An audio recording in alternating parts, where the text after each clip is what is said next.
तुम्हारे साथ रहकर अक्सर मुझे महसूस हुआ है कि दिशाएं पास आ गई हैं और दुनिया सिमटकर छोटा सा आंगन बन गई है। तुम्हारे साथ रहकर अक्सर मुझे लगा है कि हम असमर्थताओं से नहीं, संभावनाओं से घिरे हैं। संभावना कितना सुंदर शब्द है जो हमें जीवन में आगे बढ़ने की प्रेरणा देता है, और इसी संभावना, इसी ऊर्जा से भरा है साहित्य का संसार जो नजर आता है साहित्यिकी में। नमस्कार, बहुत बहुत स्वागत है आपका साहित्यिकी में। मैं हूँ रजनी सेन और देख लेते हैं इस हफ्ते क्या क्या अभिव्यक्तियां आ रही हैं आपके सामने। जीवन यात्रा में आज मिलेंगे कवि, उपन्यासकार और व्यंग्यकार विवेक रंजन श्रीवास्तव जी से। पुस्तक चर्चा में आपके सामने होगी किताब 1940 विश्व युद्ध और बदलते अलगाव के साये में स्वतंत्रता आंदोलन। किताबों की दुनिया में आपको लिए चलेंगे भोपाल की इंदिरा गांधी राष्ट्रीय मानव संग्रहालय के पुस्तकालय। सांझ की सिलेट पर मैंने इबारत लिखी सुबह की, मैंने शब्दों की मशाल से अंधेरे को बदला उजाले में।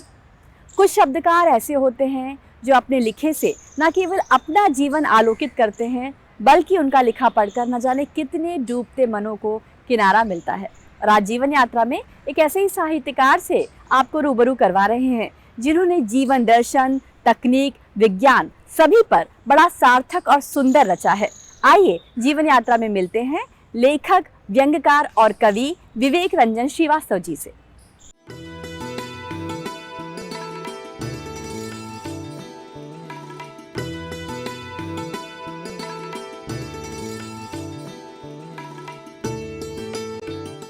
साहित्यिकी में आज जिस शब्द यात्री से आपकी मुलाकात करवाने जा रहे हैं, उनकी कलम ने साहित्य को कुछ नहीं बहुत कुछ दिया है। आज हमारे साथ जीवन यात्रा में हैं प्रख्यात व्यंग्यकार, एक समर्थ उपन्यासकार और अपनी कविताओं से हमारे दिलों के भीतर गहरे उतरने वाले श्री विवेक रंजन श्रीवास्तव जी। बहुत बहुत स्वागत है आपका जीवन यात्रा में। नमस्कार रजनी जी, और साहित्यिकी के सभी श्रोताओं को नमस्कार। इससे पहले कि मैं अपनी बात आप सबसे करूं, मैं बहुत धन्यवाद देना चाहता हूं डीडी भारती को। आज चैनलों की इस भीड़ में कहीं कुछ साहित्यिक अगर बहुत अच्छा हो रहा है तो वो साहित्यिकी के माध्यम से हो रहा है। और आज मैं साहित्यिकी में अपने दर्शकों से रूबरू हूँ, आपके दर्शकों से, लेकिन मैं इसका नियमित दर्शक स्वयं रहा हूँ। और बड़े नियम से जब आपका प्रसारण होता है तो ये एक शोध का सामग्री आप सब इकट्ठे कर रहे हैं, और आज आप यहाँ भोपाल में आकर के ये रिकॉर्डिंग कर रहे हैं। इसके लिए प्रोड्यूसर संजय जी का, और आप बड़े अच्छे ढंग से प्रस्तुत करती हैं। तो रजनी जी, आपका बहुत बहुत स्वागत। आभार आपका। विवेक जी, आप मंडला से हैं? जी हाँ। एक छोटा कहे एक छोटी जगह है लेकिन प्रकृति के करीब है, तो क्या वहाँ से आपकी साहित्यिक यात्रा शुरू हुई थी? रजनी जी, मध्य प्रदेश का सुरम्य वन क्षेत्र, आदिवासी बहुल क्षेत्र, जिला और विश्व के नक्शे पर कान्हा अभयारण्य के कारण, दशकों से टाइगर सेंचुरी के कारण जो फेमस रहा है वो मंडला जिला है। वो मेरी जन्मभूमि है, वहाँ पैदा हुआ। माँ नर्मदा उसे करधनी की तरह नगर को तीन ओर से घेरे हुए है। तो हमें प्रकृति हमारे आसपास बड़े सहजता से, नदी हैं, पहाड़ है, वन है, और लोगों का एक सहज स्वभाव के लोग हैं जी। तो मंडला से, वहाँ से हमें, और मुझे पारिवारिक रूप से भी साहित्य के संस्कार मिले जी। मेरे बब्बा जी उस ज़माने में उनकी जो प्रभात फेरियाँ होती थी आज़ादी के लिए, उसमें उनके गीत गाए जाते थे। पिताजी का भी एक साहित्यिक संस्कार है। उन्होंने मेघदूत, कालिदास का रघुवंश, भगवद गीता, इनके पद्यानुवाद किए हिंदी में जी। और वो आध्यात्मिक भावधारा के हैं। तो बचपन से ही हमने साहित्यिक संस्कारों में रहा जी। साहित्यिक संस्कार आपको घर से मिले, और आप जैसा बता रहे हैं मंडला अपने आप में इतना सुंदर क्षेत्र है, प्रकृति से आपका सानिध्य रहा, तो ये चीज़ें तो आपको भर देती हैं।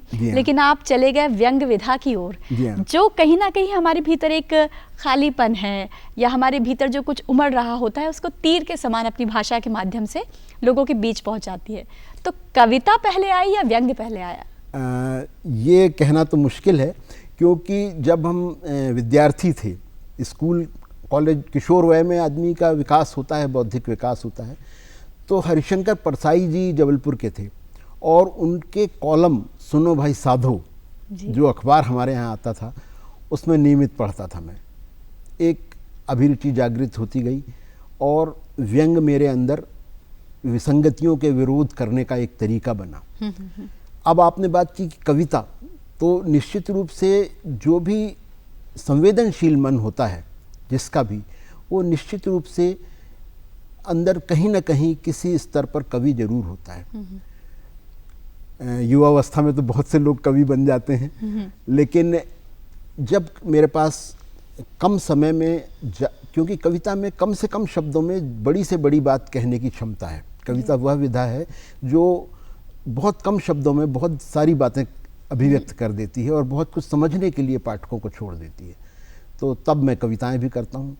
और जब तार सप्तक अर्धशती समारोह हुआ था तो उसमें मेरी कविता की पहली किताब आक्रोश का विमोचन हुआ था। विवेक रंजन जी, आप आगे बढ़ते गए, साहित्य का सफ़र चलता गया, लेकिन बीच में जो नौकरी का सिलसिला था, जी हाँ, सरकारी नौकरी और विद्युत विभाग में आप रहे, आपने एक लंबा अनुभव उसके साथ जिया है, तो उसके साथ साहित्य सृजन कैसे चलता रहा और वहाँ जो कुछ देख रहे थे, क्या वो भी आपकी रचनाओं में निकल के आया? बिल्कुल, आपने सही बिंदु पर पकड़ा है रजनी जी कि और मैंने हमेशा अपने जो ये मेरा एक नैसर्गिक क्षमता थी लेखन की, उसका भी अपने उस कार्यक्रम में इंजीनियरिंग के उपयोग किया। और वैज्ञानिक विषयों पर हिंदी में बहुत कम लेखन था उस समय, तो इंस्टीट्यूशन ऑफ इंजीनियर्स से मैं जुड़ा हुआ हूँ। उसके हिंदी जर्नल में मैंने तकनीकी शोध पत्र रखे।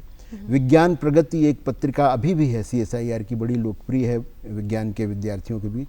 उसमें मेरी विज्ञान कथाएं छपती थी और वैज्ञानिक विषयों पर हिंदी में मैं लिखता था। और यही कारण है कि 2006 से समझिए मैं हिंदी ब्लॉगिंग कर रहा हूँ और उससे विश्व स्तर पर मेरा एक ब्लॉग है nomorpowertheft.blogspot.com। तो वैज्ञानिक विषयों पर जो, चूँकि मैं विद्युत विभाग से रहा हूँ, तो बिजली चोरी एक बहुत बड़ी समस्या आज भी बनी हुई है, उसके खिलाफ मैंने वो ब्लॉग बनाया और हम 2006 से हिंदी ब्लॉगिंग कर रहे हैं। तो ये विज्ञान और तकनीक के जो विषय होते हैं, अक्सर जिन्हें नीरस मान लिया जाता है, बोझिल मान लिया जाता है, क्या आपका प्रयास रहता है कुछ रुचिकर कर उन्हें खासकर युवाओं और बच्चों के बीच भेजा जाए? बिल्कुल, बहुत ज़रूरी है उस बात की, क्योंकि वैज्ञानिक विषय केवल अनुसंधान या कार्यशालाओं के विषय नहीं है।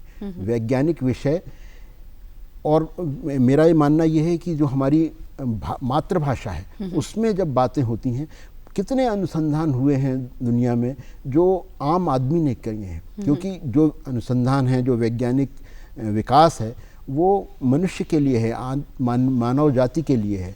तो जो उपयोग करता है उनकी तरफ से उन तक वैज्ञानिक तकनीक पहुँचे, तो ये भी मेरा प्रयास रहा है। तो मेरी कुछ किताबें हैं, जब बिजली, आज हम सरप्लस बिजली की उसमें बैठे हुए हैं, लेकिन बिजली की बड़ी कमी थी एक समय में हमारे राज्य में और बिजली कटौती बड़ी नियमित होती थी।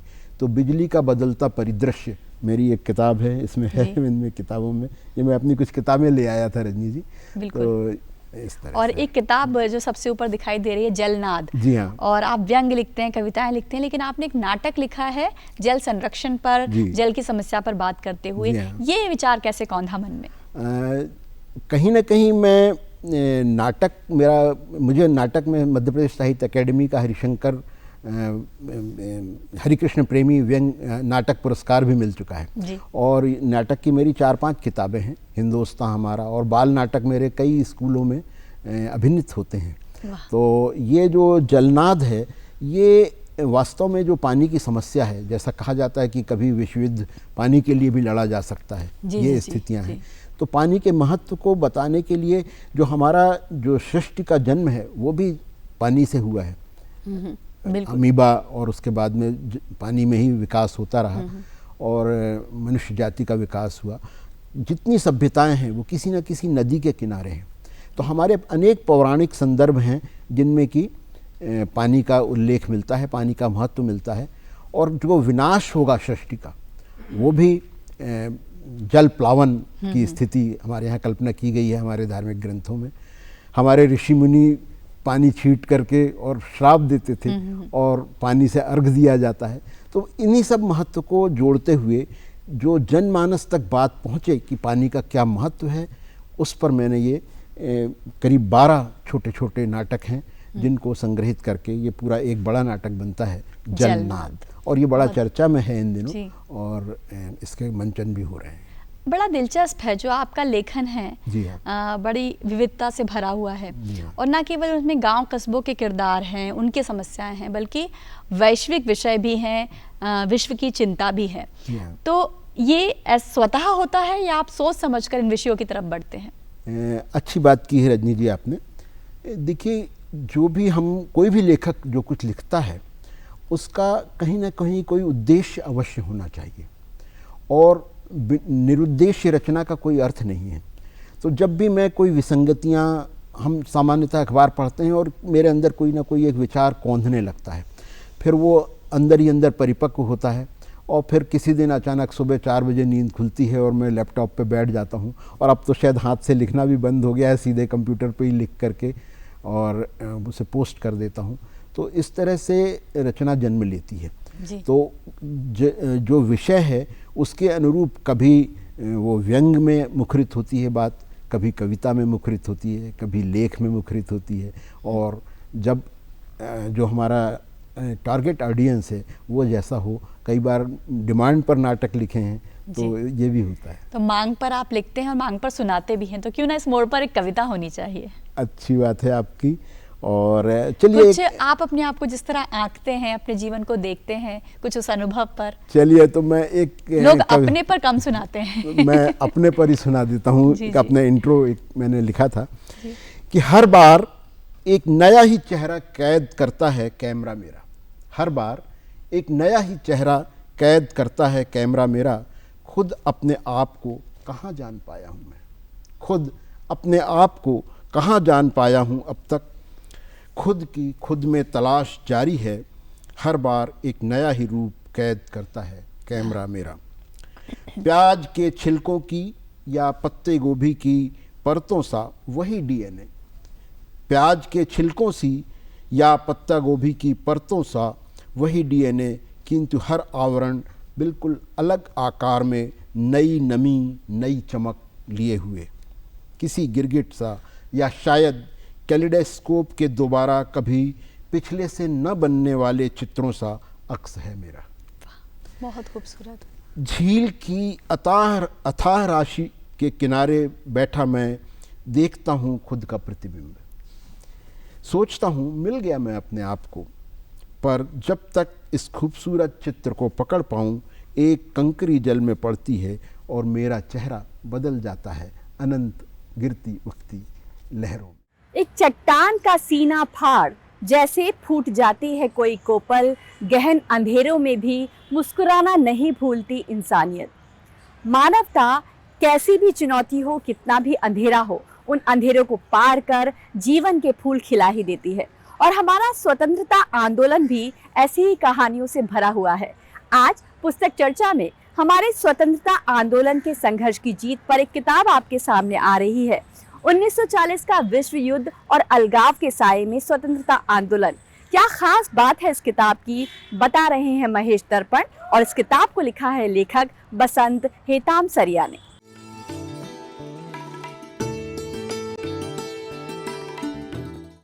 विश्व युद्ध और बढ़ते अलगाववाद के साये में स्वतंत्रता आंदोलन, यह पुस्तक है बसंत हेतामसरिया की, और इसे सुरभि प्रकाशन ने प्रकाशित किया है। इसमें प्रस्तावना में ही स्वतंत्रता सेनानी जी पारेख कहते हैं कि 18 मार्च को गांधी जी द्वारा दिया गया भाषण सबको पढ़ना चाहिए। 1942 के भारत छोड़ो आंदोलन की नींव रामगढ़ कॉन्फ्रेंस ने रखी। मुझे गर्व है कि मैं इस आंदोलन का सिपाही हूँ। गौरतलब बात यह है कि इस पुस्तक के लेखक बसंत हेतामसरिया खुद भी रामगढ़ के रहने वाले हैं, और उन्होंने इस पुस्तक को द्वितीय विश्व युद्ध के दौरान यहाँ एकमात्र अधिवेशन होने को एक ऐतिहासिक घटना बताते हुए तमाम दस्तावेजों को टटोलकर पत्रिकाओं, अखबारों, भाषणों और संबोधनों को देखकर इस पुस्तक को एक दस्तावेजी रूप प्रदान किया है। द्वितीय विश्व युद्ध पर आधारित और स्वाधीनता आंदोलन पर आधारित इस पुस्तक के 12 अध्याय लेखक ने रखे हैं। इन अध्यायों में आंदोलन की नई दिशा की जो पृष्ठभूमि थी वो 1939 में ही तैयार हो चुकी थी और ये बताया गया है कि अंग्रेज़ों की टालम टोली और द्वितीय विश्व युद्ध के समय स्वाधीनता आंदोलन किस तरह से प्रभावित भी हुआ और उसे एक नई दिशा भी मिली। युद्ध पर भारतीय नेताओं के विचार क्या थे, एक गुलाम राष्ट्र दूसरों की आज़ादी की लड़ाई में योगदान आखिर कैसे कर सकता है, यह विचार भी आया। और यह भी कि सुभाष चंद्र बोस ने साफ साफ कहा कि किसी भी एक का पक्ष लेना यहाँ ठीक नहीं हो सकता। ऐसे में जनता के हितों की फिक्र भारतीय नेताओं की सबसे बड़ी चिंता थी और वो सविनय अवज्ञा का सुझाव लेकर के सामने आए। कार्य समिति द्वारा प्रतिज्ञा ग्रहण प्रस्ताव रखा गया और स्वतंत्रता और पूर्ण स्वराज्य के साथ अहिंसा की बात सामने आई।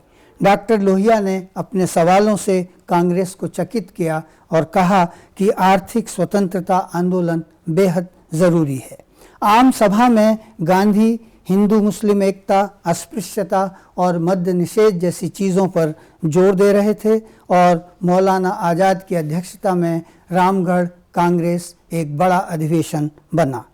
1 मार्च 1940 को पटना प्रस्ताव रखने के लिए स्वीकृत हुआ। युद्ध की स्थिति में ब्रिटिश नीतियों का विरोध और भारतीय सैनिकों को युद्ध में ब्रिटेन की ओर से लड़ने का विरोध भी सामने आया।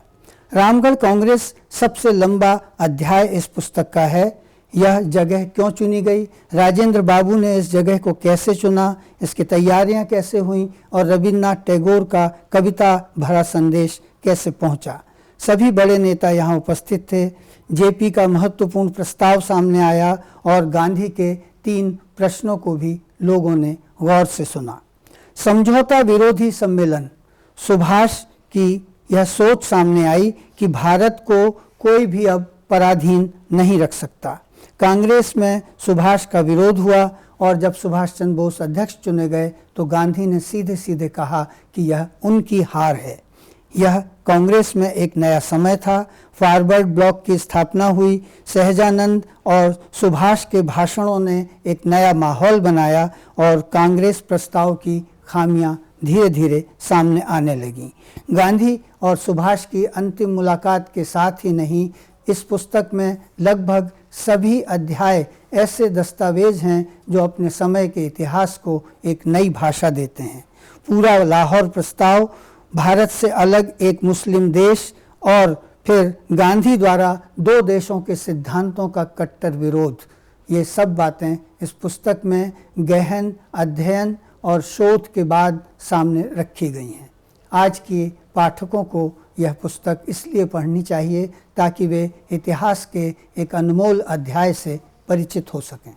इन्हें छू भी लोगे तो मन महका करेगा अरसे तक, रात के शजर पर आज किताबों के फूल खिले हैं। हर किताब का अपना रंग होता है, अपना अनुभव, अपनी कहानियाँ होती हैं। और अगर ये किताबें भोपाल की ज़मीं से आपको आवाज़ दें तो ये किताबें और भी ख़ास हो जाती हैं। तो आज किताबों की दुनिया में आपको लिए जा रहे हैं भोपाल के इंदिरा गांधी राष्ट्रीय मानव संग्रहालय के पुस्तकालय, जहां विज्ञान, तकनीक, कला और संस्कृति पर एक से बढ़कर एक किताबें आपकी प्रतीक्षा कर रही हैं। हमने बात की यहाँ के सहायक पुस्तकालय अध्यक्ष और सूचना अधिकारी श्री सुधीर श्रीवास्तव जी से।